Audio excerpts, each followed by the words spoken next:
Okay, we're live. Sorry, I'm a little bit late. I'm like 4 minutes late. I was having a really fun conversation and I was like, I don't want this to end, but I'm really excited to hang out with everybody here. So hello, hi, happy Friday, happy Q&A Friday. For folks who aren't familiar with this is our monthly Q&A. This happens inside the Ick Free Sales membership. Folks who are part of the membership get to submit questions and come up on stage with me and we talk about your businesses. You get my eyes on your work.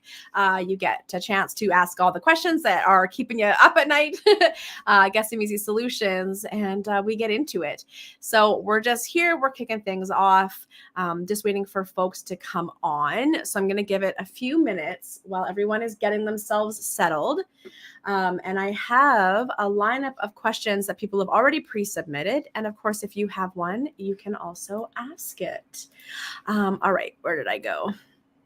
Where did you go? Hang on. There we are. Awesome. All right. Let's get into it. It has been such a fun month. I'd love to hear, hey, Emery, I'd love to hear how your months have been. For a lot of service-based entrepreneurs, September can be a very busy month. We still have, 10 days yet this month, and it has been go, go, go. I have been up at like 5:30 every morning this last 2 weeks. Sometimes because I had to have time to do things, and other times because I just couldn't sleep because I was too excited to get to work. Neuro Curiosity Club. It is a party. Wait, Neuro Curiosity Club. What is your first name again? Your picture is so tiny. I'm trying to see who you are. Oh my God, I love that. I love that name so much. Neuro Curiosity, Neuro Curiosity, Neuro Inclusive, Neuro Curious. I saw I think it was like a reel or something today, and it was like, oh, Megan, yes, okay, because Megan, I've got your thing. I'm about to go look to see if you pre-submitted a question here, and I was looking at it. It was like a meme or something, and it was like something about like highly sensitive, like sensory issues, blah, blah, blah, blah, blah, trying to make it fit with your ADHD diagnosis and starting to realize, oh, it might be autism. I saw another one too that said all the ADHD people, who started on ADHD meds and then their brain quieted down enough that they realized they were autistic. Oh, you've been there too excited to work to sleep. Yeah, 100%. Yeah, that has been me. That's me this time of year. It's because it's always like that push before summer, and then summer is chill, and then September hits, and that's it for the rest of the year. It's just like a wild party. I was actually trying to sneak away for a week and a half in October, and I've been having it kind of booked, and I realized I actually can't. I can do a little bit, but not as long as I wanted to. Lily, what's up? You're here. Yeah, ADHD solidarity. All right. What is this? Hang on, what do we got here? I was the opposite. I realized I was autistic, started accommodating myself, and then once I stopped hating myself, my executive dysfunction shot through the roof. Yeah, we got a bit of a, right? Let me tell you, I was talking with someone the other day, and I was saying how I feel so productive. Like, I can't believe how I'm working out 3 times a week. I am eating well. I am getting sleep. I am crushing it in business. Like, okay, well, my house is a little bit of a mess. I'm maybe still just dropping the ball on the housework, but it's just like, I don't know. This is weird. What's going on? What's happening here? And I think it's because of realizing that spectrum piece, that autistic piece for me really, really helped me go, okay, what are my limitations? What is my capacity? What does serve me and doesn't serve me, right? And where are my strengths and where are not my strengths? And this whole idea of that acceptance, right? Once we stop fighting ourselves, once we find that acceptance, it's like, well, yeah, things are kind of flowing pretty smoothly now because I'm giving myself a break when I need it. I'm not taking on too much. I am saying no more. The biggest piece is not trying to, and this is specifically for the neurodiverse folks here on the call in the Q&A, but I'm going to say for the neurodiverse folks, but really it's for anybody. When we stop trying to pretend to be something we're not, or putting pressure on ourselves to be what we're not, right? And so if you're neurodiverse, when we stop trying to act neurotypical. If you're queer, and you stop trying to act straight. If you're trans or non-binary, and you stop trying to act cis. If you're like me and you're in a bigger body and you stop trying to pursue thinness, right? The minute that we stop fighting ourselves, holy, does life get easy, right? Right? We thrive when we do self-love. Yes. Yes. Okay, let's get into some questions for today. And you can also put yours in the chat here for me. Let's get into it. So Megan, did you have a question? Okay, here's a good one. Let's put it in there. Hang on. I'm going to throw this question in. And just as a reminder, if what was I going to say? If you want to join me on stage, let me know and I can bring you on stage with me. Okay. So let me know. I'm going to share the link. Here we go. So this is for Megan. If you want to join me on stage, you can come hit that link and come join me up here. Maybe see, I did it again. I love the way you say your name. And then I feel so bad for butchering it. Marit. Hi. Okay, the question. And Megan, if you want to join me on stage, just click the link, come on up and join me. Any tips on feeling like you're charging too much for sponsorships, but really you can't charge less for your time right now? Like you're charging too much for sorry. That's okay. Just hit mute. There we go. Hit mute on the YouTube video. So go back to YouTube. Okay, perfect. And then you're on mute here, so you can come off mute. Okay. I closed it. It shouldn't be making noise anymore. Okay, perfect. Amazing. No, I can still hear myself. Why? It's not playing anywhere. So weird. Hold on. Maybe it's me. Okay, I'm going to keep reading the question here. So any tips on feeling like you're charging too much for sponsorship, but really you can't charge less for your time right now and need the cash? I feel like I'm scaring sponsors away with my prices, but I don't really want to offer them for less. Fantastic question. While we get the sound worked out, tell me in the comments if anyone else can relate to that. Megan, tell me what you mean. We'll figure out. Well, don't worry about it. It's okay. We'll figure out the sound thing. Tell me what you mean, first of all, by sponsorship. Who are your sponsors? What does that mean? Okay. Is this better? I hit echo cancellation. Okay. Let me try. Yep. Perfect. I can't hear my own voice. Okay. So I am running a summit. It's my 3rd year running it. Okay. Love it very much. And this is the first year I'm looking for sponsors. Okay. And I'm so nervous that I'm charging too much. So a quick question. Have you looked around at what other summits charge for sponsorship? No. I honestly, I'm not even kidding. I literally got a Canva template and I was like, yeah, those prices seem reasonable. And I just put them on there. So huge mistake. I know. But do you have something that I can see? Do you have that somewhere that I can look? Okay. Pull it up for me. Let's see, share screen. We'll go to Canva.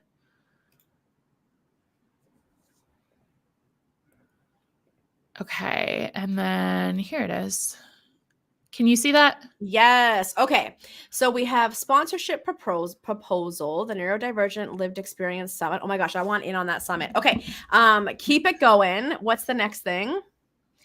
Keep it going. I want to go to your prices. Okay. There we go. Can we make that bigger? Can you go down to that bottom? Absolutely. Yeah, there we go. So we have gold sponsorship package, 3,000. Okay, so my first question is, what is your audience reach? How many subscribers will this go to? That's what I put up here. So our first one was 1,700 signups with 900 in the group. And then here, so my projected would be 6,500 signups with 3,500 people actively involved. And is that yours, or is that inclusive of everybody who's going to be part of the summit promoting as well? That's with everybody promoting. Okay.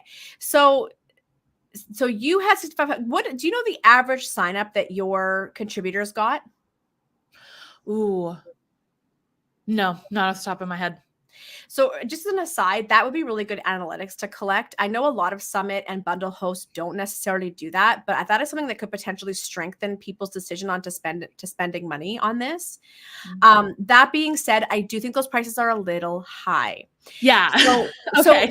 So tell me, like, I'd be knocking a zero off of those. You know what I mean? Sure. So tell me, when you say you can't charge less for your time right now, how much time will you be spending putting into these sponsorship packages, like into actually executing on these sponsorship packages? So I actually already made the decision to lower the prices because I had a couple of sponsors who I know want to be sponsors, but they're just in a smaller place in their business right now. I think I had these prices in mind because there were a couple of bigger brands I was reaching out to, and I kind of had that capitalistic mindset of like, I bet I could get them to pay this much, and like that ick. So I actually already, since I submitted this question, I went and revisited my prices, and I think I can't remember exactly what they're at now. I've got them. Hold on. I need to edit this still, but No I worries. messaged my people with the adjusted prices. While you're looking that up, I'm going to make a quick comment for everybody, if that's okay. But go ahead and look it up, okay? But I was going to say, I love that. You friends, it's okay to swing for the fences and hit a big giant number on there, right? Or to be like, oh, I can totally go. You swing for the fences. And then it's also okay to sleep on it, wake up the next day and go, actually, that's not quite right, right? Let me adjust this, rethink this. So I just want to point out, great, swing for the fences, and also great adjustment. Yeah. So I switched them. Bronze is $250, silver was $600, and gold was $1,250. Yeah. Okay. So even at $1,250, so at $1,250, because they're getting to do a 30-minute call with you. And how many are you selling? Sorry, how many sponsorship spots? Yeah. Oh, I pitched about 7 or 8 brands. Okay. So are your approaches is not necessarily to like small business owners, but like big brands for these sponsorships? Sort of a mix, yeah. Okay. Because that makes sense if you're pitching it to big brands, right? Mm-hmm. You know what I mean? Versus the small business, right? So that's $1,250 might not be that far off then, right? So here's what I'm going to say to this. I'm going to say, run it, see what happens. Okay. But the one thing that I'm really curious about is I can't charge less for my time. What I want to know is how much time are you going to be having to put in for these sponsors? Well, I think that's a big reason I knocked down the base price so much, because it doesn't cost me a lot of time to put them on the website and mention them. Like that feels like way more affordable for my time. Creating a reel, stories, and an email, that takes a little more time. And then doing a live call that I run means I need to research their brand, make sure I'm presenting it well, because I feel like my summit attendees will be more responsive to a brand if someone they know is presenting it. That's why I didn't say, oh, you just come on and do it. I'm like, no, I'll promote your brand. Like I'll do it for you. But that's going to take a lot more of my time. Okay. I love that. Okay. Wonderful. Okay. And you're saying, well, you said a sponsor to an email list of 11,000. So can you scroll back up to your numbers? I don't remember seeing that as a number up there. Did I just miss it? No, this was just event attendance. I didn't include my like socials numbers. So I think you need to include it. Like that's what I was asking. How many, because if it's going to 11,000, how many socials do you have? So social followers? 34,000 on Instagram and 33,000 on YouTube. Okay. So that's what I was wanting to know, because if you're going to be promoting to your Instagram, your YouTube, and your email list at that size, you can charge higher. Right. Okay. That's because I was going to say, if it's only 6,500 signups, like, you know what I mean? Like that's not, that's good, but 11,000, 35,000, that's different. So if you wanted to bump up that gold to like 2,000, I think you could do that. 1,700, 1,800. Okay. If they're are they getting a dedicated, but they're only getting a 30-minute call. Are they getting a dedicated? Oh yeah, they're getting a dedicated email and an IG reel. Yeah. Especially if you're going after brands, right? If you think about an influencer or a content creator who gets a brand deal, one reel is like $2,000. Right. Yeah. That's kind of what I was thinking. I didn't want to cheapen my brand deals by making the sponsorship a lot less. Yeah. But so also I do think there's something. Oh, go ahead. Sorry to interrupt you. I might almost say you could have a brand sponsor package and like entrepreneur small business pack, like sponsorship pack. Like, you know what I mean? Like, you know what I'm saying? Yeah. Yeah. Yeah. Here, Emery has a thing too. What are you saying? Bro, for 11,000, me and my piggy bank are interested. Exactly. Yeah. Like I was like, oh, yeah. Yeah. So you got to put those numbers. You got to put your social and email numbers on this sponsorship thing. Okay. Okay, Okay. for sure. I can do that. I can add that. Sweet. All right. There you go. How's that feel? That feels better. I feel way more, yeah. Perfect. Okay. All right. Go do that. I'd love to see. It reminds me of like the enterprise package. It's like whenever you go to it, like a Canva or a Zoom, there's always like this package, and then enterprise, right? Mhm, So you know what I mean? mhm. Like it's like there's like the brand deal package, and then there's like this entrepreneur package, right? Okay. No, that makes sense. Awesome. Thank you. Cool. You're welcome. Well, that was easy peasy. All right. I'm excited. All right. Marie, what do we got for you? No question. All right. Eliza. Oh, I know Eliza couldn't make it today, but let me see. Okay. There's a question here that Eliza presented. They actually had an event come up today, so they couldn't make it, but I think this is a really fun topic for us to go into. So let's do it. Let's talk about this. Okay. So here's the topic. It says, if you were starting your business over from scratch without much of a following or email list to signal boost or jump in as new customers and clients, what is the first thing you would focus your attention on? So for folks who've been in business for longer than 5 years, I would love to hear your thoughts. If you were starting your business over from scratch, what would you focus on? So with the assumption that you don't already have a following, okay? You don't already have a following. You can't just go get customers right away. You got to build it all up from scratch. What would you focus on? I'm going to say that for me, that's an interesting one. I was about to say, I don't know that I would change that much. I would still probably do the same thing, which is focus on networking, and getting into as many speaking opportunities as you can get to get that visibility and brand building going. However, it really does depend on the business model.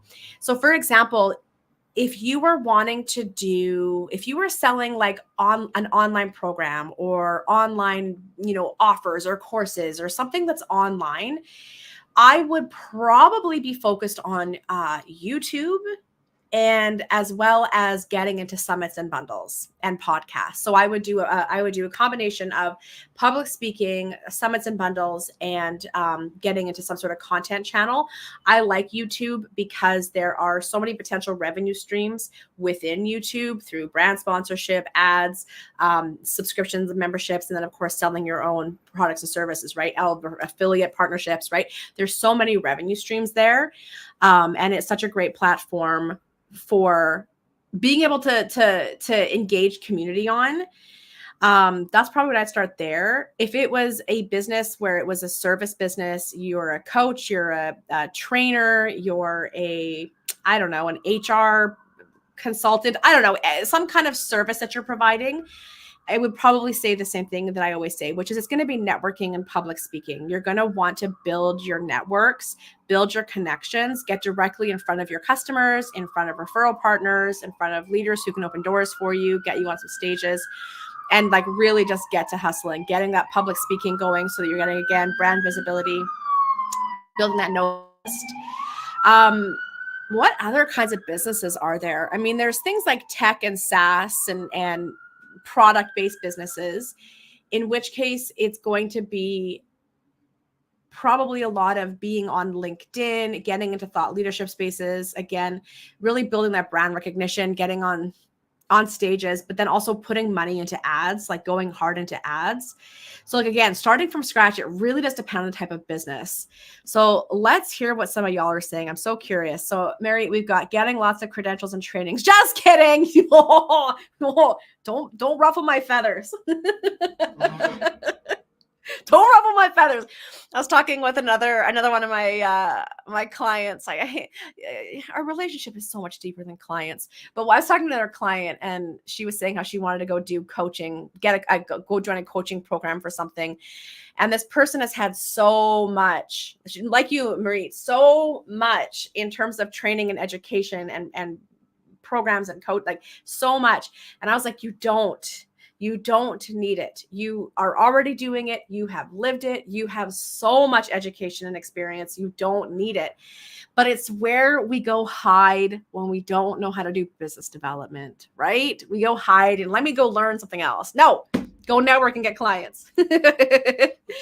I've been in business for 4 years, and I'd say go for a large top of funnel because you're probably not going to be great at conversions at first. So you're going to need lots of folks looking at your stuff.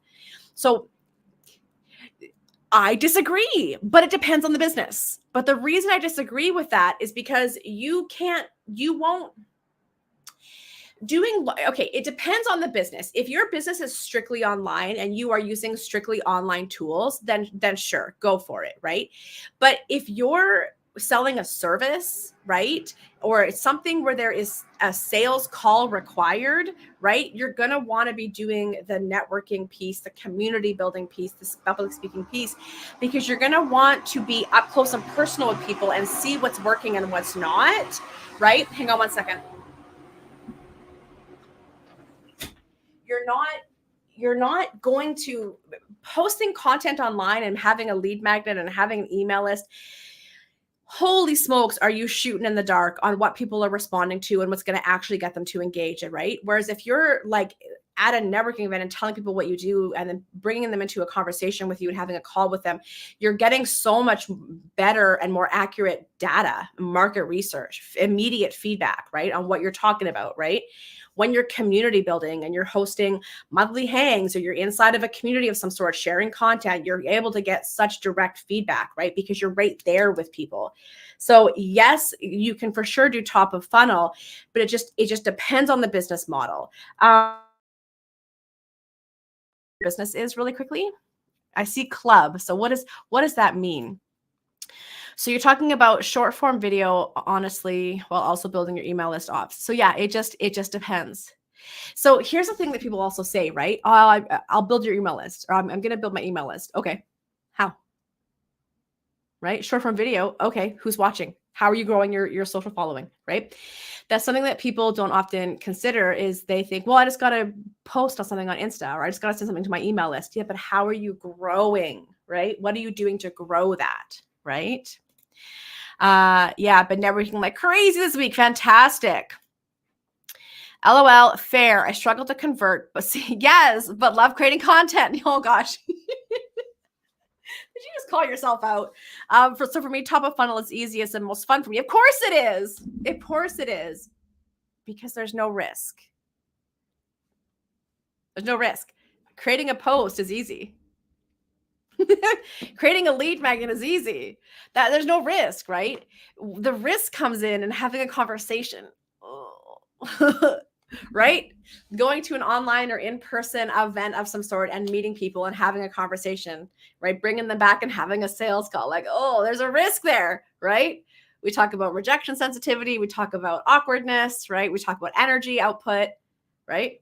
So yeah, top of funnel is fun and easy, but you just said it. I struggle to convert, right? And that's because if we are only doing top of funnel, shot in the dark, creating content, we don't actually know if that content is landing.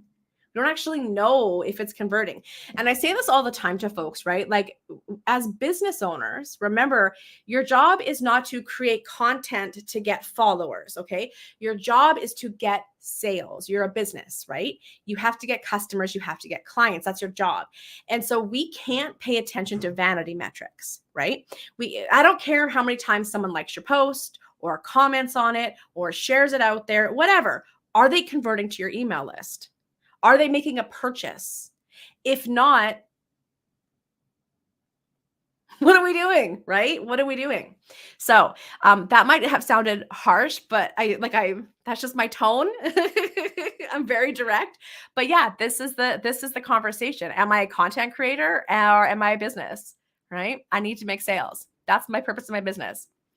How do you know when your small community is too small to be doing that? To be doing what? Just come back and clarify that question for me, okay? I've gotten pretty good at going viral, so I've grown my email list a lot that way. Fantastic, fantastic. Does your email list purchase? They buy from you? Oh man, it's me. This is so me. Hey Rachel, how you doing? Wolf called me out. Connection, #trauma. So content creation is so much easier than getting a client. Yeah, I know. I get it. Listen, If you're in the world of online business and you're selling offers that are not super expensive, they do not require a conversation or a call. Somebody clicks a button and they make a purchase. Fine, go to town, right? Like you can do that. There's nothing wrong with building a business like that, right?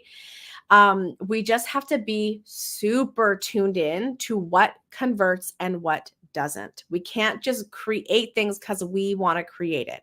We got to do some market research. We got to do some keyword research. We got to do some competitive analysis. We got to go in and pay attention to what people are commenting on and asking questions about and looking for. And then we have to serve them with our products and programs, right? And we have to also make sure that they're good and that they work, right?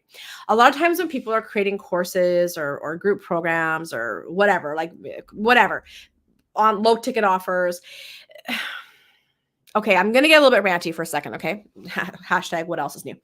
So you see all these people out here that are telling you they can teach you how to make a 6-figure business by selling low ticket offers, and you never have to have a call and you never have to work with anybody, and you can just do it behind your computer and Bob's your uncle, you'll be a millionaire.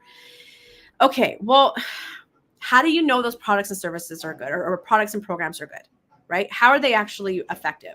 Because anybody can slap a really pretty, graphic design through Canva on a program and make all these promises, but is it actually good? Right? How many times have you bought something and then you've opened it and you're like, this is garbage. This is so dumb. What are they even saying? I can't even understand what they're saying right now. This makes no sense. What am I supposed to do? How does this work?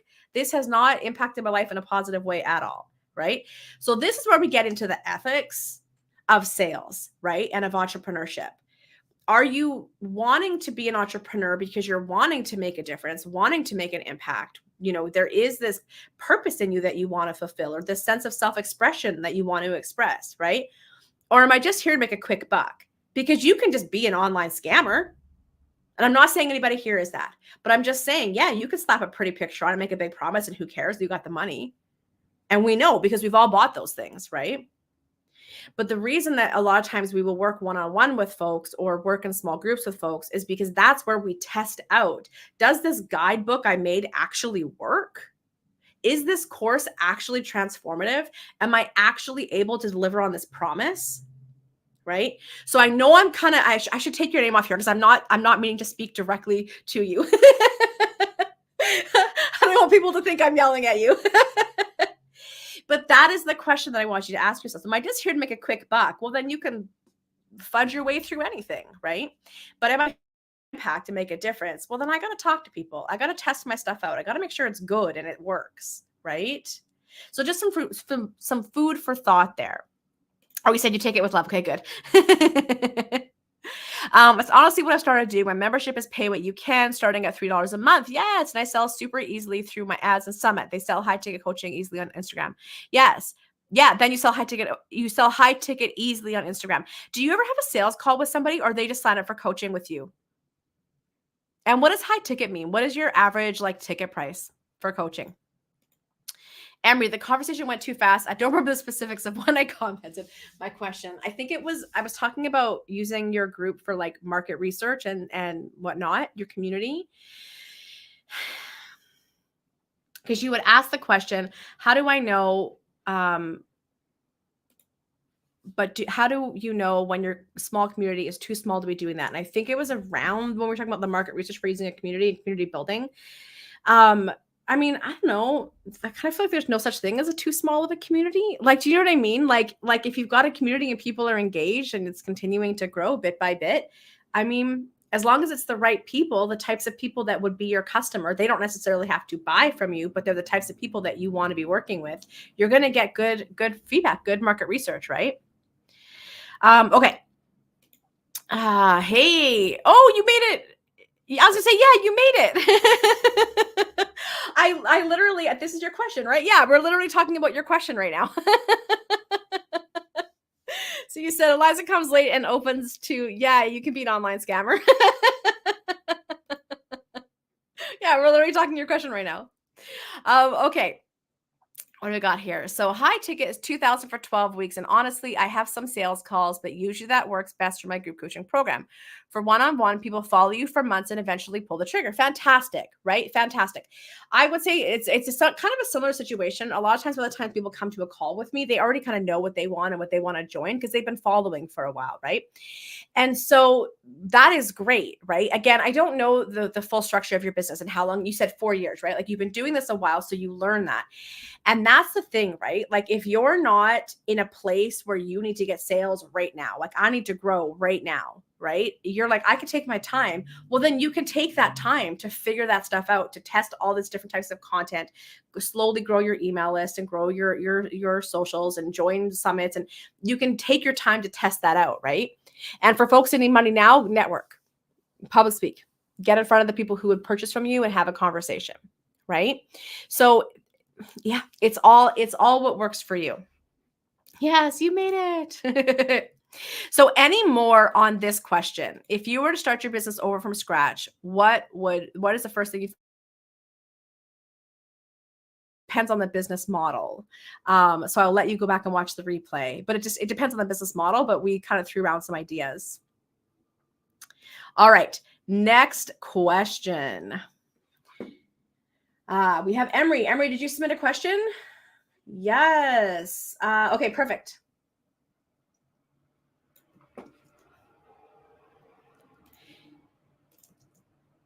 Okay, let's put this up. Okay, so you said, I have a vision for a sales funnel that I would like to get some feedback on. The track, also here, come join me on screen if you want to talk to me on screen here.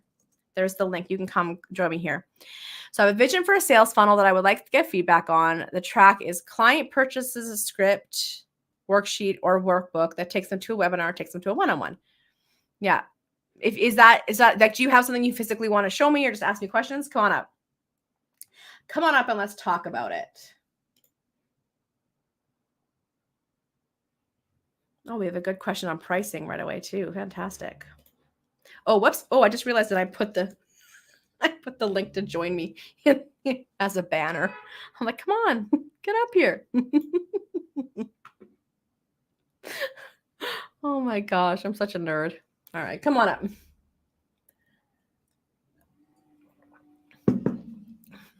How does that feel? By the way, folks, tell me in the comments when I talk about like, you can be a scammer. I don't mince words. I really don't. Tell me how that felt to hear that. What did you think? Hi. How's it going? Okay, sorry, I had to go back to YouTube and like turn it off and all that. Okay. Perfect. And I always forget to remind people. Hi, how are you? Hi, everybody. By the way, just while it's fresh in my brain, it's Marit. That's what you're saying? No, that's the person's name, Marit. Marit. I always want to say May, and I don't know why. Marit. And I know that Marit is like rolling her eyes at me right now and totally cackling over this. So no, I think and see, I always want to say Mar. It's like it's a Canadian accent. Marit. I love you. I love you. That's so cute. You know what's funny with my name, because it's Lindsay, but with AY, and so people will call me Lindsay, and then they'll see the AY, and that's it. They can't not say Lindsay. Like it breaks their brain. Lindsay. Every time in my head. Every time. Lindsay. If you call me Lindsay, it's time. That's why I say just call me Linz. Just call me Linz. Hang on, what's Les saying? Because it's definitely not your values. Oh yeah, when I was ranting about the scammer. Oh right. Okay, let's talk about you. So yeah, tell me what you're thinking. Okay, so just like with Megan, which I don't know if that's Megan, but whatever, it's Megan. I don't. All those neuro spicy people up here, just like it's just chaos all the time. Okay, so this is just like Megan. This has changed since I submitted that question. Yeah. And I've actually done away with webinars and decided on something else. Okay. But I've started my little online shop where I'm selling scripts, or worksheets or workbooks. So a script or a worksheet is going to be like a 9 to 12-ish euro pricing. A Mhm. workbook is going to be much heftier. Those are going to be probably 18 to like 25 or 30, depending how many pages and all that. And so what I've been considering is, so I do parent coaching, and so there are people who are going to find me, who are going to go, oh, this person has interesting ideas. Me and my kid, like, we're good, we're solid, things are nice. Oh, I do have this one little issue. Oh my goodness, here's a script that matches perfectly. Let me grab that. And then once they see more and more what I have to offer and how I can meet them exactly where they're at, they might really find that actually they do want that group coaching, or actually they do want an hour, even just once a month, of that one-on-one, just to keep on top of some of these new concepts and rolling out some of these things. And because kids change all the time, there's always an opportunity for shifts in their relationships. So I've been trying to consider, like, I thought, would membership be good so that they stay connected to me? And I decided I didn't think that that was the right model.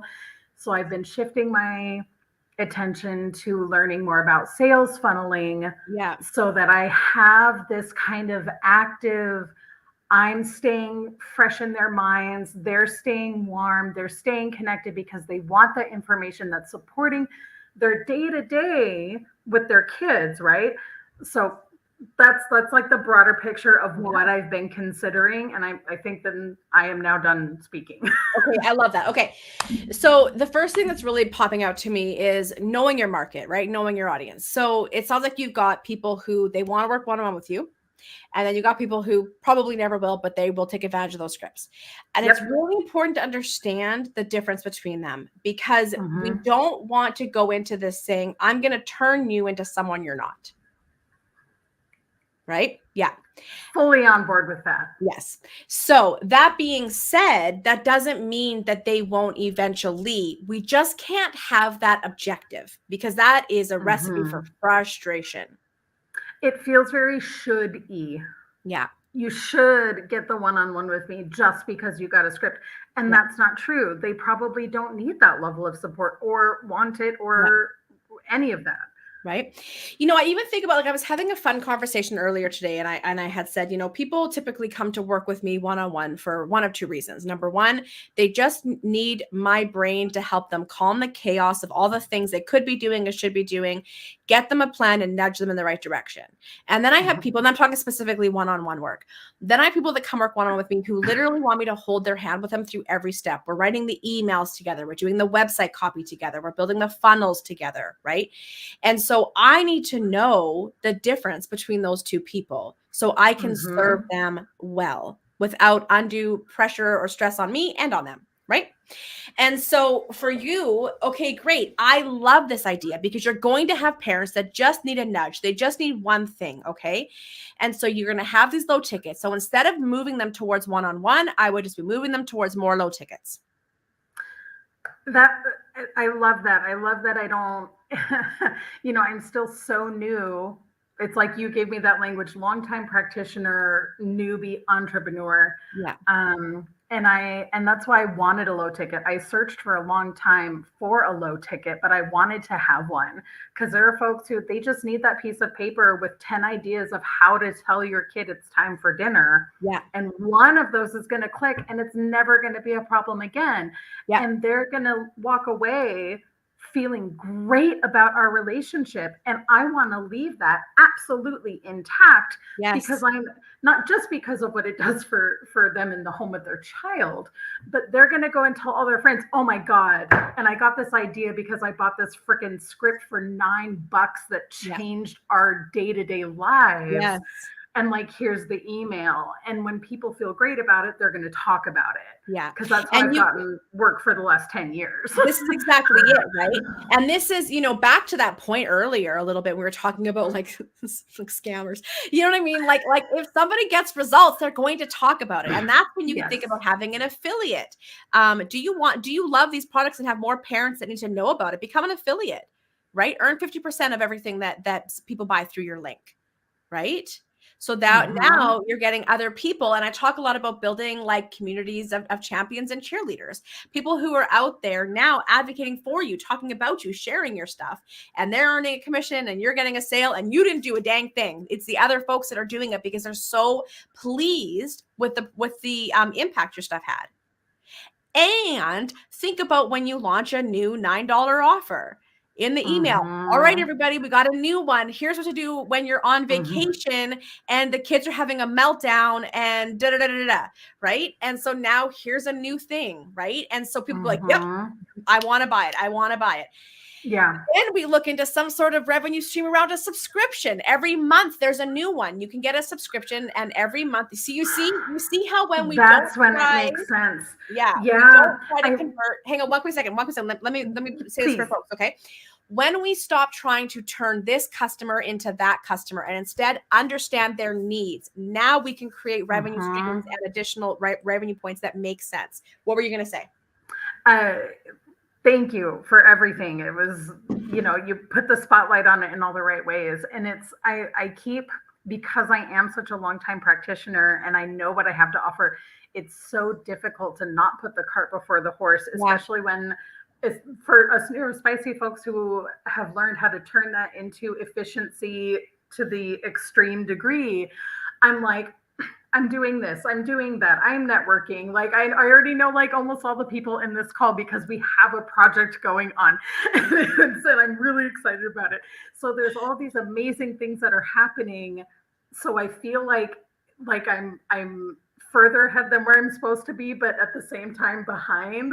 Yes. And it's hard to know when to catch up with myself. So having somebody come and say, this part, not this part, this other part later, it makes all the sense in the world. And that's why you're here. That's why you're in the membership, because exactly it. Because it's like the same thing, because you don't need to book a 1-hour session with me. You just need a quick answer to the quick question. It would be such an overload. I'm not ready to take all of that from you. What would I even do, Lindsay? My brain would explode. That was the call I just had. Because the problem is, this is why, friends, when we're in sessions together, everything is recorded. I do the note taking, right? And I tell people, just be present with me. Because once my brain is going, and I think, Emery, you probably saw this when we did your website. Once my brain is going, it goes. And so it's like, just record. You can watch the replay later. Yes. Okay, thank you. You're welcome. Thanks for the great question. All right, I'll let you see yourself off stage. What do we got here from Rachel? That you were recently you were in a webinar recently where the salesperson was kind of pressuring people to buy the big ticket offer, even if they couldn't really afford it. Y'all know how I feel about that. Even like on I think it's in my mastermind, I say right on there, like, what if I can't afford it? In my FAQs, I'm like, then don't sign up. Like, this is I don't believe into going into debt, right? This is something that a lot of new entrepreneurs, there's this toxic way of selling, right?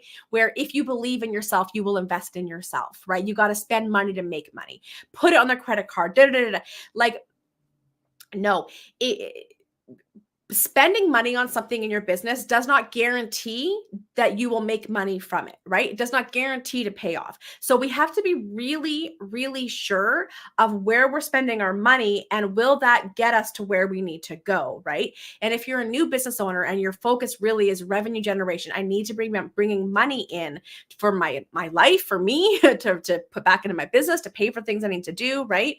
We have to go, okay, before I drop all this money, will this actually help me make money, right? And unfortunately, friends, I mean, tell me in the comments, but so many of us, when we're new, we spend so much money on professionals and people who promise us the world, and then it's the wrong time. It's the wrong time. We're not ready. It doesn't work. It's not good. And that's just sort of a part, unfortunately, of building a business. Everyone goes through it. Everyone drops thousands of dollars on things that they're never going to use or were unhelpful. Just be discerning and know, can this person actually deliver on what they are saying? Can they actually get you to where you need to go that this makes the expense worth it? And if not, then please don't go into debt. When the time is right and you can afford it, you can buy it. all that to be said, there is a time to go into, to take on business loans or raise capital. There is a time to borrow money to invest in your business. But if you're a service-based business, that's not generally in the first few years, like the first 5 to 10 years, like you know what I mean? First 5, we'll call it, right? It's not generally right away. Okay. We got to focus on revenue generating activities first. And then we could talk about investing in our business. We just have so many unanswered questions in the beginning, the first couple of years of a business. So we don't need to be investing tons of money in marketing and ads and all these things, because we don't know yet what we should be doing. Does that make sense? Like, people will hire marketing companies and they don't even understand their market fully. And they haven't nailed down their marketing messaging and their sales flow isn't working yet, right? So why are you hiring a marketing company? They're going to amplify what you already know works, right? So just really thinking in those early years, focus on those revenue generating activities. Everything else, it'll come when it's time. All right. Rachel, I was like, this is not what Lindsay would teach. Heck no. Absolutely not. Wow. You. Yeah. Ugh. I felt pretty good about following the icky formula right then. Yeah.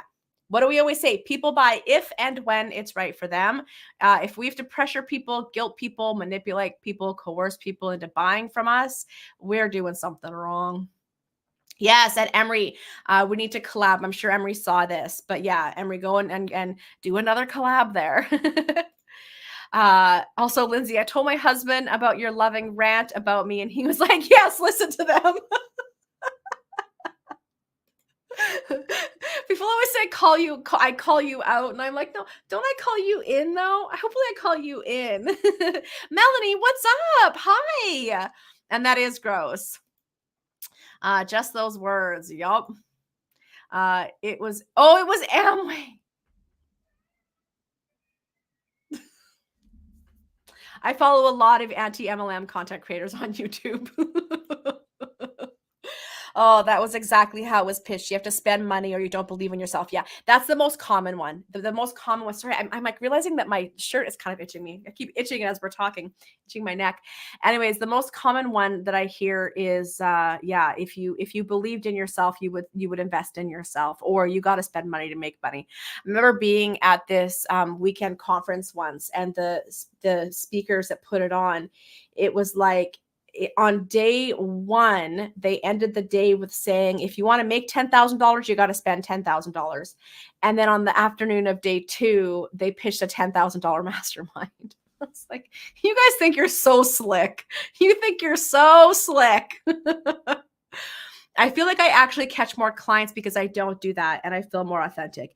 And I hope, like, I want you all to feel good in the sales process. Like, I talk a lot about that, right? Selling should feel good for you and your customer, right? And if it doesn't, that, for me, that doesn't. Some people don't care. They don't care. I care. I want to feel good in my business. I want to feel good. And I want my community, my customers to feel good, right? Feels like if you love me, you would. Yes. Oh my God. Can you imagine being on a sales call and be like, well, if you love me, you'd work with me? Very manipulative, such a turnoff. Yuck. Yeah. Makes sense. Okay, perfect. Not Amway, LOL. Yeah, okay. I was worried. I was like, oh God, but that is very MLM-y. People sometimes came to me to build a new website and they were brand new. They didn't have messaging, branding, or proof of concept. I would tell them to build themselves a DIY website first. Honestly, Eliza, thank you so much for saying that. That is something that I tell folks all the time, right? Like, if you're brand new in business, you don't need to spend thousands of dollars on logos and branding and like graphic design. You will get there. You will get there, but you don't need to do it in the beginning of your business, especially because, tell me in the comments, like 99% of the time, your brand is going to change. Your business is going to change those first couple of years. Your direction is going to change. Your messaging is going to change. It's going to change. You're going to pivot. You're going to rebrand, because we're just figuring it out, right? And we realize, oh, we're a little bit off. We need to shift over here. And so people will spend thousands of dollars on a brand and then throw it away a year later, right? A lot of graphic designers, for example, will not work with new business owners. They will only work on rebrands, right? Or brand refreshes because of that, right? And I really love that you are so upfront with them to say, you're not ready. Like, again, I say to somebody, if you're brand new and you're paying a web developer to build you a website on WordPress, for example, that you don't know how to operate and maintain, you don't need that. Go get a drag and drop website until you're ready for more. I was just working with someone this morning and I was like, let's go see what Canva, you can build websites on Canva now. Let's go look. And we watched a YouTube video on how it works. And it's like, you can do that. Pick a template, build your Canva website. No, it's not super advanced and complex. No, it's not a long-term solution, but will it get you through the first year? Absolutely it will, right? So this is back to my point of people will spend all this money that they don't need to spend in their early years of business. What you got to do is you got to network and you got to speak and you got to connect with people. I love that. Give them the freebie toolkit to get started.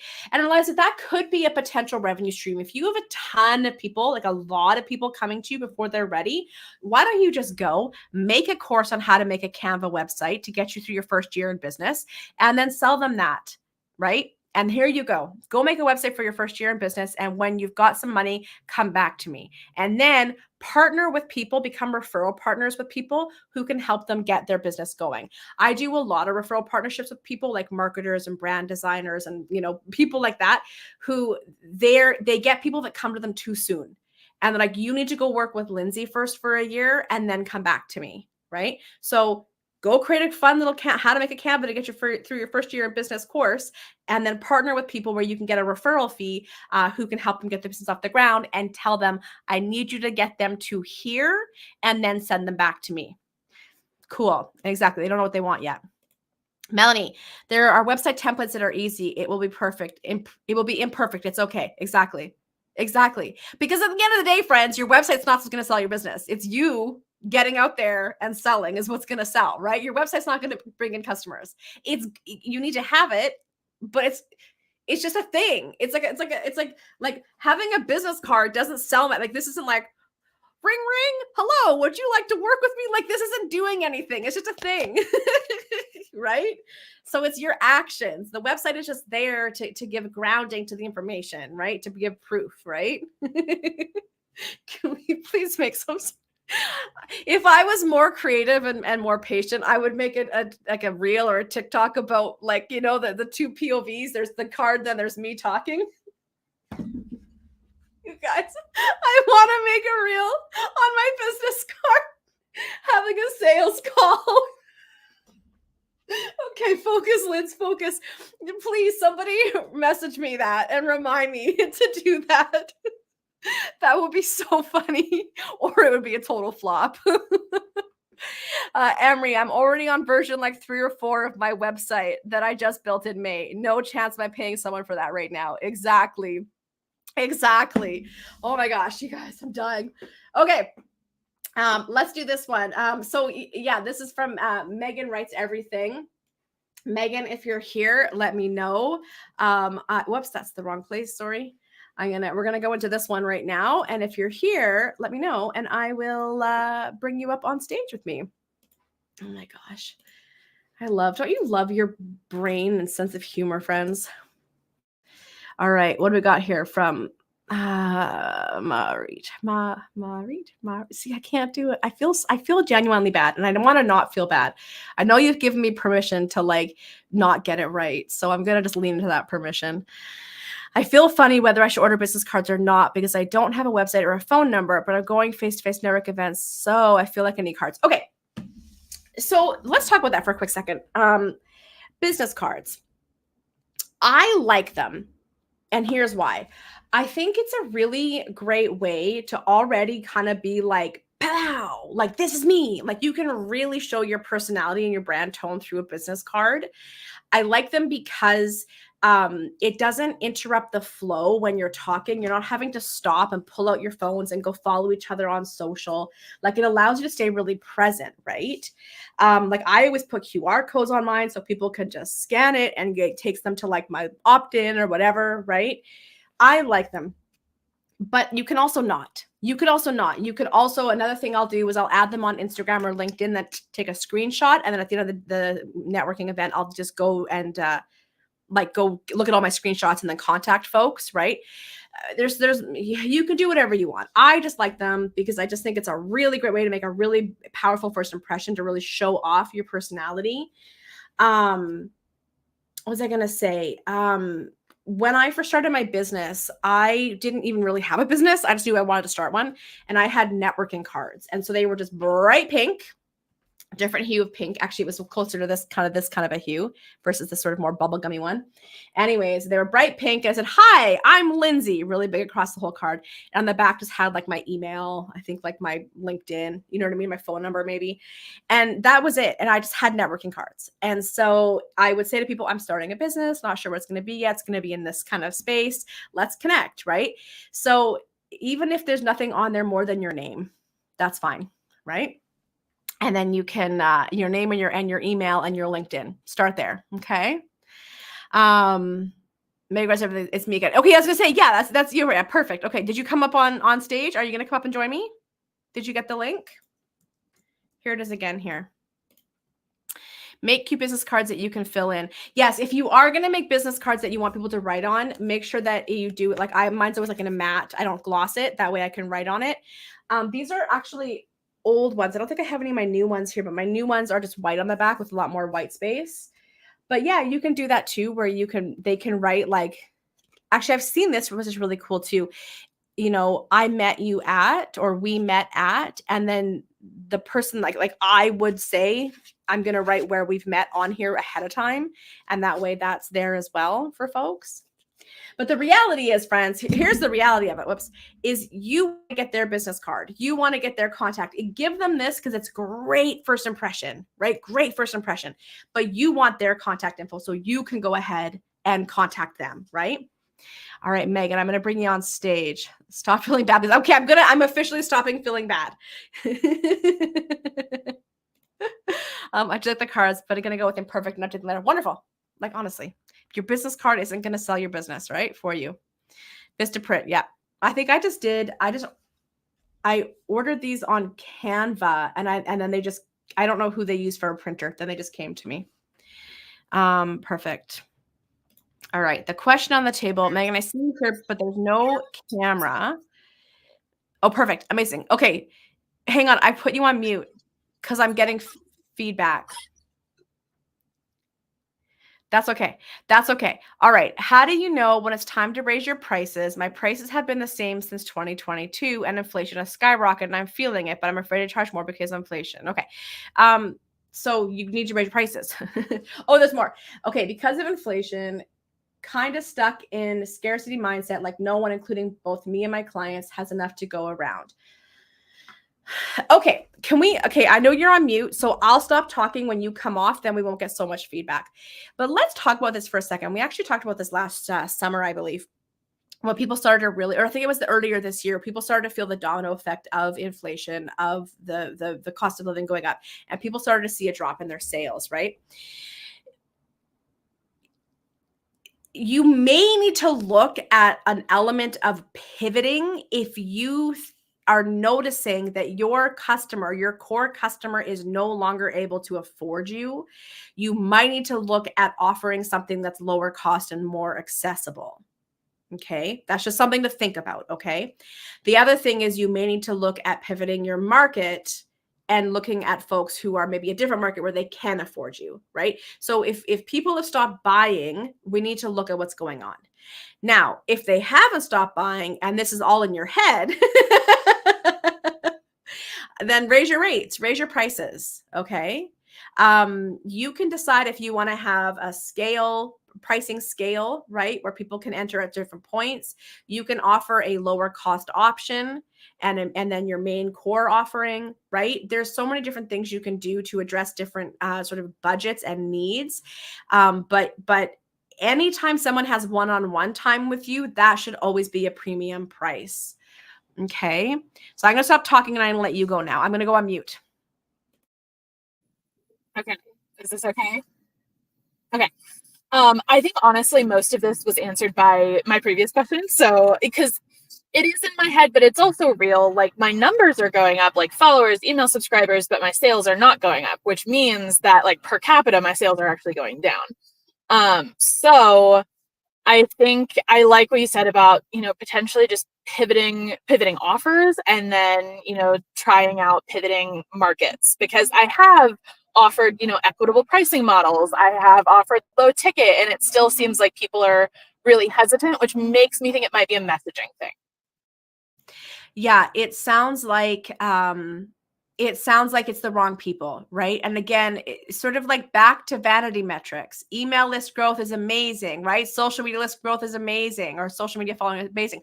But if no one's buying, something is wrong, right? And it could be a messaging, it could be a where you're actually marketing, where you're actually showing up is in the wrong places. Okay, so I'm gonna just say this, and Megan, I really want you to focus on the road. So if just don't listen, just listen, but don't look at me, okay? So I've talked about this before. I'm gonna say it again. If we are working our butts off and there's no sales coming through, it's generally gonna be one of these 5 things, okay? The first one is going to be that we are talking to the wrong people. All right. Who we are getting in front of, they're not the people that are our customer. All right. So we have to first make sure that we are talking to the right people. They are picking up what we're putting down. They want it. They're excited. Let's go. Then the next thing is, if we are talking to the right people, it could be that we are talking about the wrong thing.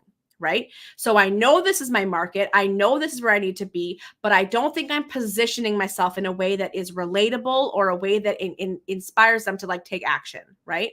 I need to be thinking about my messaging, my marketing messaging and positioning. And if that's bang on, it could be that you're offering the wrong thing. So maybe you're offering one-on-ones and people don't have time for that, but they would watch a video or something. Or maybe you're doing group and people don't want group, they want one-on-ones. Or, you know what I mean? Maybe they're offering a course and they don't want that, but they would join a, I don't know, accelerator, right? So really just thinking, am I offering something that they actually want? And that's from like a how it's delivered, but it could also be like literally you're solving the wrong problem. Like, that was something that when I first started, you all know I talk about it every freaking second in my life, which is networking. Network. When I first started my company, it was teaching entrepreneurs how to network to grow faster. Guess what they did not care about? Networking. And so as long as I kept harping on the networking, you got to network, nobody cared. But what they were coming to me was for sales advice and sales support, right? So I had to shift how I talked about it. It's still networking, but I had to shift it. It was about sales. All right. And so for you, again, if it's the right people and it's the right messaging, is it that you're not addressing the right problem? You're not selling them the right thing. Then it comes down to pricing, right? And then it comes down to a lack of sales flow. Like you don't have a good sales process. So you're getting in front of all the right people. You're offering all the right things. The pricing is right, but there's no cohesive sale flow. So those are the 5 things we always have to consider, right? Who we're talking to, what we're saying, what we're selling, how much we're charging, and what our process is. We have to look at these 5 elements when people aren't purchasing. So I'm going to let you talk now because it looks like you might be parked. What are your thoughts? Yes, I'm parked, no longer driving, so I can look at you. But I honestly think I'm talking to the wrong people. I mean, not the wrong people, but the wrong subsect of my people, I think. Like, I'm talking to autistic folks, ADHD folks, people who are neurocurious. They know they're neurodivergent, but they don't know where they fit yet. And maybe they're not ready for professional diagnosis. They just want to work with somebody on their executive dysfunction and actually be able to get something done. Like, that's what I'm here for. And I think I'm talking, it all comes back to what you were saying on my last question, or not my last question, on your loving rant to me, where I am really comfy being a content creator, but that makes other people really comfy taking stuff from me for free, which is fine with boundaries. But I have let those boundaries get really murky. And I think I need to be a lot more strict about them, and maybe even make which is really scary for me because I love making content. It's super fun to me, but I think for my people, and if I want my people to respect my prices and pay them and get what they need from me, I think maybe I need to do that. Oh, I hate that, but I think that's what I need to do. Very mature. What is it? Very, what's that very demure, very mindful. Very demure, very mindful. Yeah. And also though, as a content creator, because it sounds like that's really where your start was, right? Was content creator. And that's another subsect of people I love working with, content creator turned entrepreneur, right? Because sometimes that's how we start. And then we're like, wait, why am I not monetizing this beyond brand sponsorships, right? And so that is the other thing of it. It is a mindset shift. You can still give content and create content and have fun creating content. But then we think, okay, so where can I be earning revenue? Like maybe it's not even directly from people. Maybe you're going to be paid to speak or run workshops or do keynotes, right? And so again, or those brand sponsorships. So, you don't always have to look to your audience to be the people that pay you, right? Yeah. Food for thought. But I would say to you that it's time to raise your prices. Yes. Okay, sweet. I love it. Thank you. Yes, and Marie, it is very sneaky. My whole, I will teach you about sales, but I'm going to get you to network. And yes, about content and boundaries, 100% yes. All right, let's keep flying through this here. We have Lily. Hopefully you're still here with us. Oh, no question from you today. Okay. We have Jesse. Okay, Jesse, are you here? I don't, what is your business? Sensing into creative. Are you here with us today? The reason I asked is because this is a very general question and I need a little bit more context. So the question, I'm not sure if you're here. I'm going to wait to see if you respond. So the question is, how can I get people interested and coming to me without cold DMs? Hang on, let me go to your Insta. Let me go to your Insta and see what you do. I'm going to, oh, page not found. Hang on a sec, friends. Sensing into creative. There we are. Okay. I'm going to share my screen and we can look at this together. Share screen. Entire screen. Here we go. All right. Perfect. Okay. So it looks like Jesse does taking parents and professionals from overwhelmed through sensory regulation to calmness, empowering creativity and self-development. So this looks like this might be a Facebook group, or yeah, this is a Facebook group.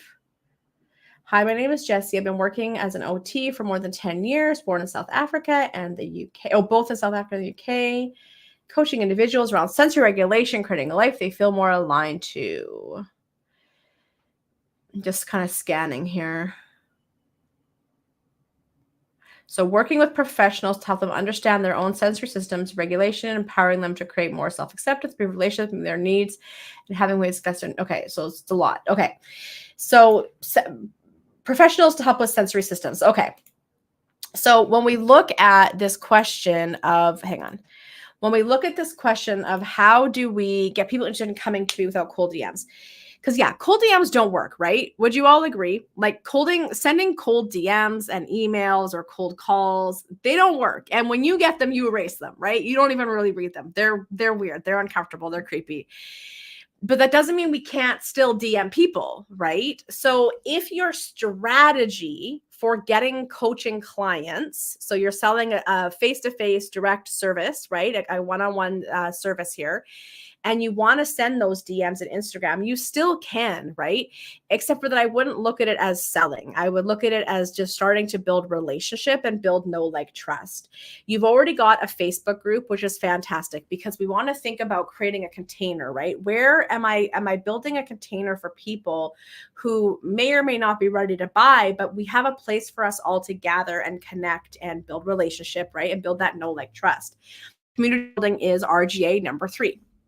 Right? So if you're going to be DMing people, you can't do that on Insta and just ask them to come join the group. Like, is this something, it's great to meet you. And how did you find me? Because I usually will DM people that add me. How did you find me? Like, do you relate to being sensory sensitive? Like, are you neurodiverse? Do you want to come join our Facebook group? These are the things we talk about. We meet once a month to do a workshop together, whatever. Right? So you can still do that. It's just that you're like, inviting people into the community. You're not selling to them. Do you see what I'm saying? Like you're starting to build relationship here, and you're sending them to a point. It could be a Facebook group, it could be an email list, it could be a workshop you're hosting. You're sending them somewhere, right? So if you want to be building primarily on Instagram and you want to be reaching out to people, whether they're adding you or you're adding them and sending them a message, you can do that.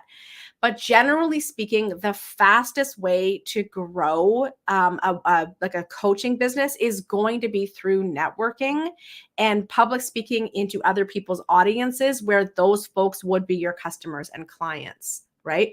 That's going to be the fastest way that you're going to grow your business. So how do I get people interested in coming to you without cold DMs? It's going to be public speaking and networking, going online or in real life to different events and things where you're getting in touch with people, you know, going and joining organizations. And when those people have online hangs or in-person things, just going and talking to people and getting them in your world. If you want to use social media, it's so much more work, but you're going to have to go in and add people and start conversations and invite them into your community, right? To say, how do I get people to come to me, or how do I get people interested? You have to be visible. Like you have to be visible and active in the world, in organizations, in communities outside of your own. Because once they're in your world, they're there. They've come into your world, but you have to bring them into your world. So you have to get into other audiences, into other like events. Like you have to be visible. Does that make sense? I know it's like, this is a vague question. I'm kind of giving a vague answer. It's hard when I don't have more specifics to be able to really answer, but does that make sense? 9% don't. That's the cold emailing. Oh, I'll let you guys. That's your own conversation. Oh, okay, guys. I got a call in 15 minutes. We got to wrap up soon. Should say neurospicy. Hate spell check. Oh, sorry, you guys. I'm sharing your private convo. So we want to really be thinking about. I have to get myself out there and visible. People can't come to me if they don't know I exist. Talking to my own audience, I'm already to them. I have to go into new audiences. All right, that's how I'm going to leave that one for today. I think this one is sort of a similar question, which is how to get connecting or follow connections and follows without connecting with everyone and sending cold DMs. Yeah, it's the same thing. Oh, these questions are really vague. Okay. Oh, wait, this is the same.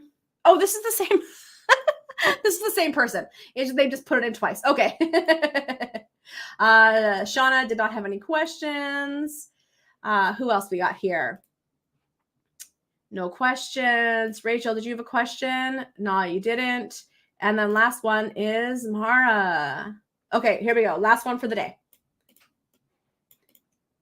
And I gotta go and oh, you know what I did? Yes. See, past self, future self is thanking past self. I made myself some chia yogurt with chia seeds and blueberries and walnuts. That's a brewing in the fridge right now. So I'm gonna eat that right away. I'm very excited. I'm hungry. Okay, Mara, if you're here, let me know and I'll bring you up on the whatchamacallit with me up on the stage. Okay, I have a decent sized audience on several platforms: Facebook group of 11K, email list 5K, YouTube channel 8K, IG 2.5K. I would like to improve my marketing strategy. I have a blog and a YouTube channel and lead magnets and a welcome sequence, but I feel like I'm leaving a lot of money on the table. How do I decide when for my resource to maximize sales? Fantastic question. Okay. Yeah, Chia. Oh, I'm just seeing all your guys' comments. Okay. So great question. And this is such a perfect example of like, I've got a bit here and I've got a lot here and a lot here and a lot here and a lot here. I'm doing this, I'm doing that, I'm doing this, I'm doing this. But like, how do I be more efficient? Well, I'm sure already you're getting a hint. Do less, right? Do less. Focus up, right? The fastest way to get traction, friends, is to do less work. All right. Be less places. So my first question to this is always going to be, which one is most active?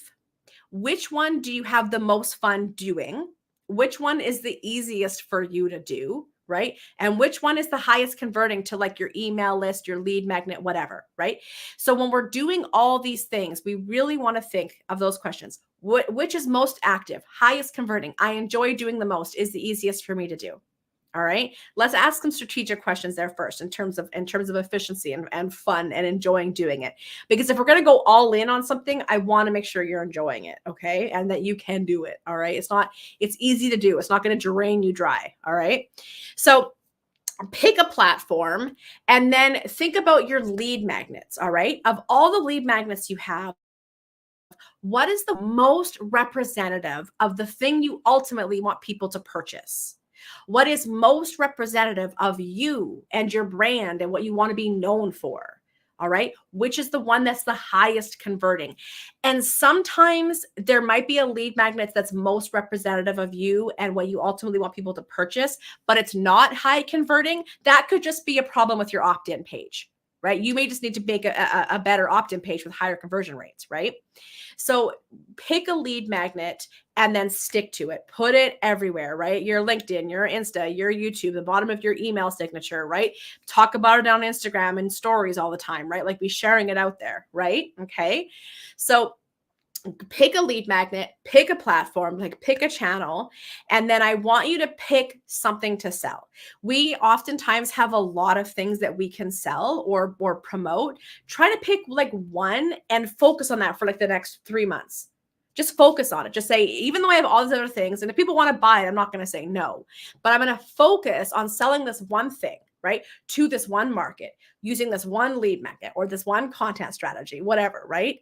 And just go all in and start to figure out what has like uptake, what's making people take quick action, what's making people purchase, right? And like really stick to it. The problem that we have when we can do so much and we have so much knowledge and experience and resources is that we're constantly trying to fire hose at people, and people get so confused and they don't know where to go. So they'll consume your content because they adore you, but they don't know where to go. They don't know how to engage, what to start with. So I want you all to think about it as being your job to make people's lives and decision-making easier. Let me just pick one direction, one flow, one funnel, and let me just get you in that and tell you exactly what to do once you're inside the funnel, exactly what to purchase. Okay. That is the key to going faster, to faster growth and faster sales.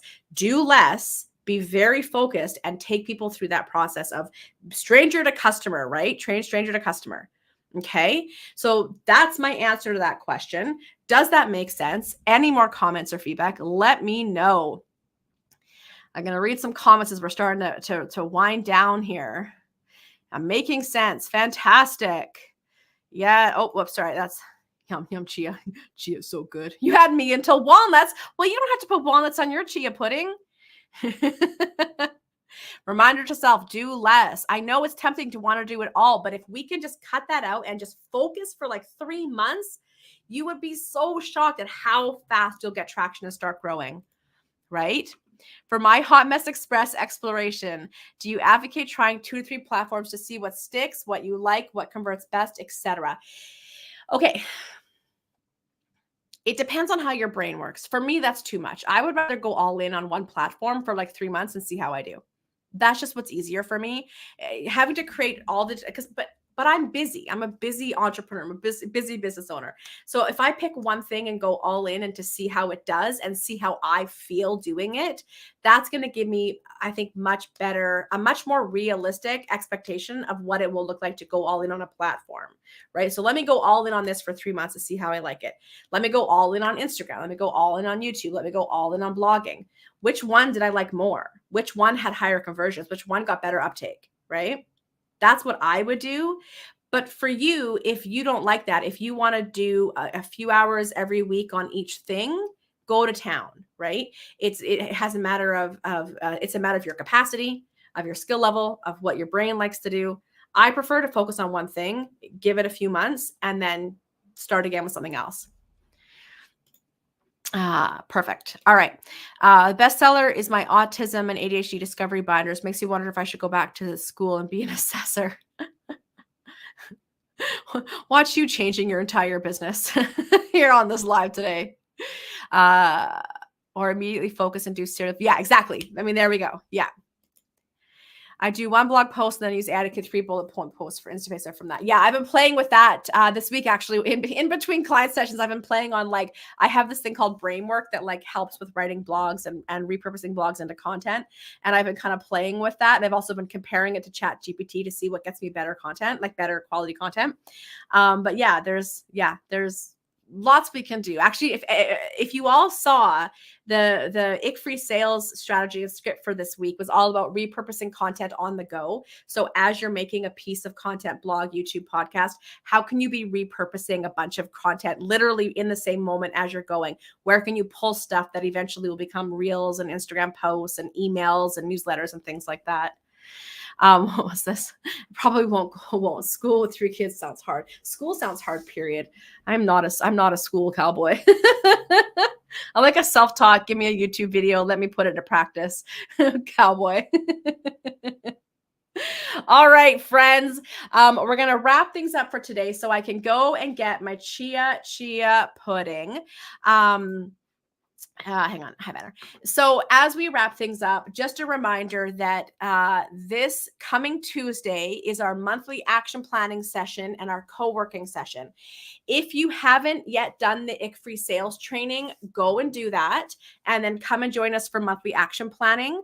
That is the most important session that you come to. That is when we literally look ahead for the next month. So we'll be looking into October and going, all right, what am I focused on promoting or selling for the next, month? Which RGAs, revenue generating activity, focused on? Where am I doing it? Who am I talking to? What is the sales flow? What does the sales funnel look like? All right, let me go get to work. It is the most important.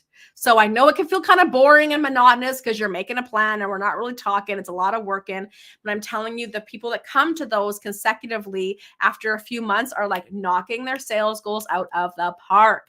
So show up for that. It's Tuesday at 9 a.m. Pacific. If you can't make it live, that's fine. I will post the replay in the portal where all of the content is, along with the worksheet. So you can download the worksheet, press play, and just pretend you're doing it live and follow along with us, okay?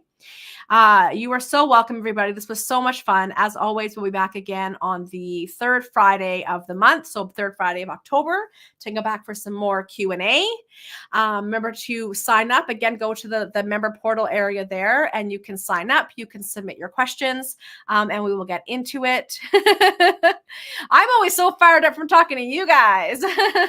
I'm such a planner. I love making plans. Oh, fantastic. You're so welcome. Welcome. You're so welcome. And yes, I will have a great weekend and you have a great weekend as well. I'm going to head off to I got a couple more client sessions tonight and then I'm going to a networking event tonight. So I'm going to go have some fun there. A fellow neurospicy queer person will be hanging out and networking our faces off. Awesome. You're so welcome, everybody. We will see you on Tuesday. Fresh sales script will be coming out on Monday. And other than that, make it a great weekend. Remember that you are amazing. Do less. Focus more. Get over behind your computers, or at least get over behind your computers and meet people, or at least if you're on your computer, meet people. Go say hello. Go build relationships. Go see what magic you can create out there in the world. It's Friday night here. It's already the weekend. Woohoo! I love it. Enjoy it. All right, everybody. We will see you when we see you. We got lots coming up. We'll see you soon. Okay. Bye, everyone.